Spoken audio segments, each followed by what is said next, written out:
Addio padre e madre, addio,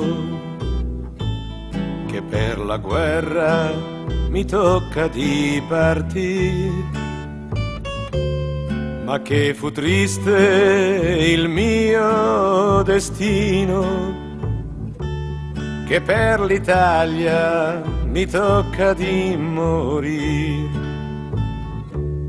Quando fui stato in terra straniera, subito l'ordine a me m'arrivò.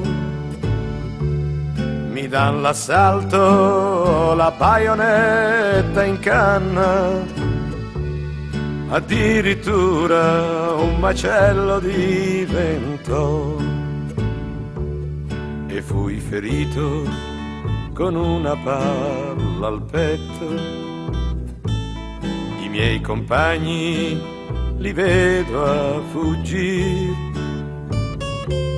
ed io per terra rimasi costretto.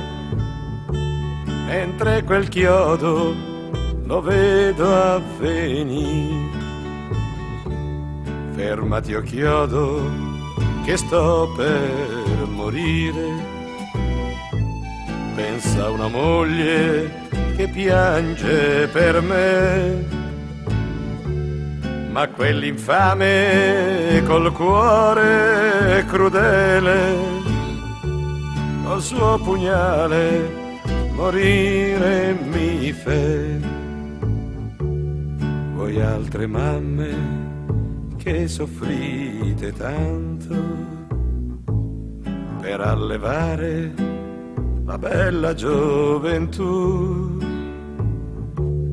Nel cuor vi restano lacrime e pianto per i vostri figli che muore laggiù.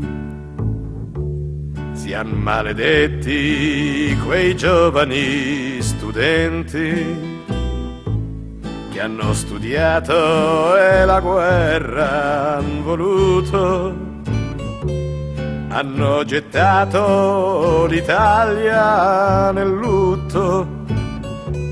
Per 100 anni dolore sentirà.